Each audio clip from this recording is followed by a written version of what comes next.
For 10 years, I've been giving my daughters $300 every month.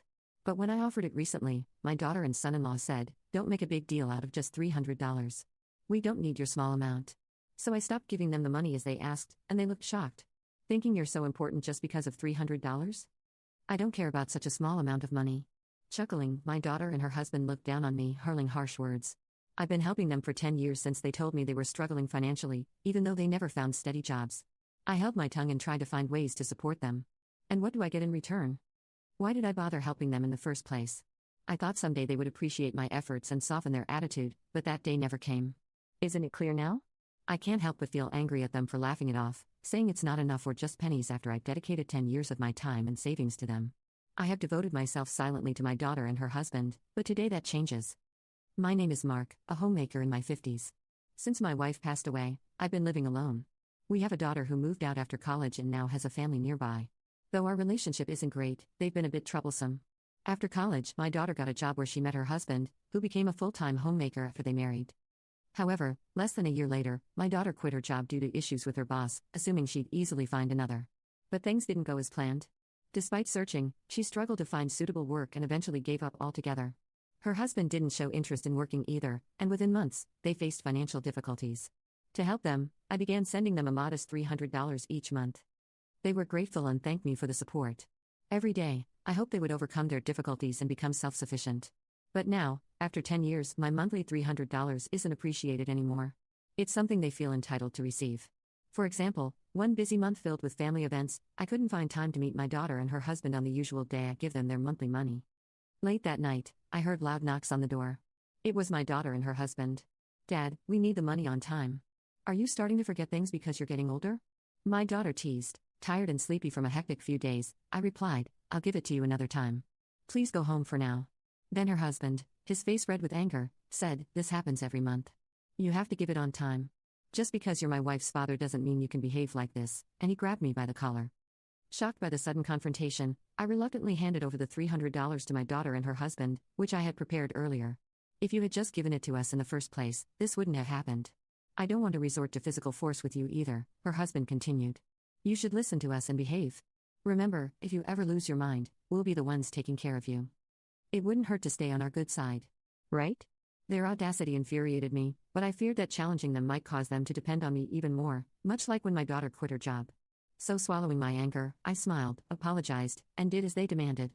Looking back, I realized I should have stood up for myself then, but my overwhelming desire for them to become self-sufficient left me feeling powerless.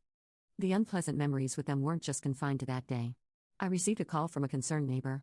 "Mark, can we discuss your daughter and her husband?" "Oh, dear. I apologize. I'll be right there." Apparently, when the neighbor returned from shopping, she noticed signs of a break-in at her place. After checking the security footage, she was shocked to see that the culprits were actually my daughter and her husband. Although her home was ransacked, nothing appeared to be stolen. Knowing about my strained relationship with them, she chose to contact me first. I left work early and reached out to my daughter and her husband. Together, we visited the neighbor to apologize. "I'm truly sorry," I kept repeating, but my daughter and her husband didn't seem remorseful. The neighbor seemed displeased, but things settled down after I agreed to cover the cost of the broken window. However, on the way back home, they said something shocking. "Why are older people so uptight? We just needed to borrow a few things," they remarked. I was so taken aback that all I could manage was, "Like, what?" They continued, not even looking at me. "Sure. We broke a window and made a mess, but we didn't steal anything. Isn't she overreacting?" My daughter simply nodded in agreement. I couldn't comprehend what they were saying and remained silent the entire journey. Watching everything unfold, I should have found the courage to speak up to them instead of being afraid. My silence only showed my weakness. After that incident, I noticed their behavior becoming more aggressive. Thankfully, aside from the neighbor incident, they didn't cause major problems, so I continued to help them, hoping they would become self-sufficient one day. Whenever they asked for something, I bought it if I could afford it. My daughter wanted gadgets to socialize, while her husband desired luxury items to feel on par with others. Their demands kept growing, and they increasingly relied on me for everything. Even on my days off, they called me over for household chores.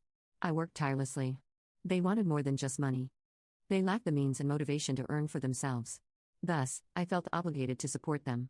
Despite my exhaustion, I remained dedicated to my job and fulfilled their requests, which left me drained.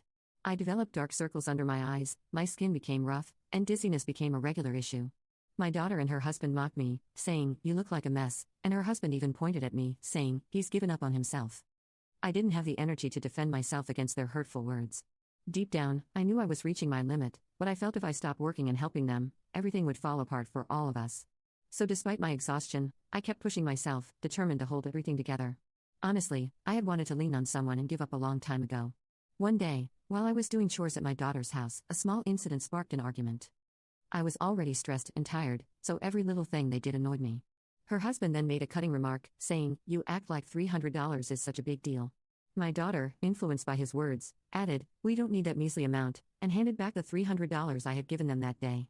They scoffed, saying, "If you're going to give us money, make it a decent amount," mocking and looking down on me. Those words sparked something inside me. I then blurted out, "I'll stop. I won't think about the future or your feelings anymore." They both flipped, puzzled, as I began packing my things to leave, but soon they burst out laughing. "Come on, Dad. Quit playing around. If we left you, you'd be all alone. You wouldn't have the courage to live without your precious daughter and her husband," my daughter mocked. "Mark, since when did you become such a joker? That wasn't funny at all. You had me worried for a moment there," her husband chimed in. They thought I was just venting frustration and not serious about ending the financial support. They continued to mock me. "If you've got the courage, go ahead and leave," they challenged. "But if you do, we'll cut ties with you. Think you can handle being all alone?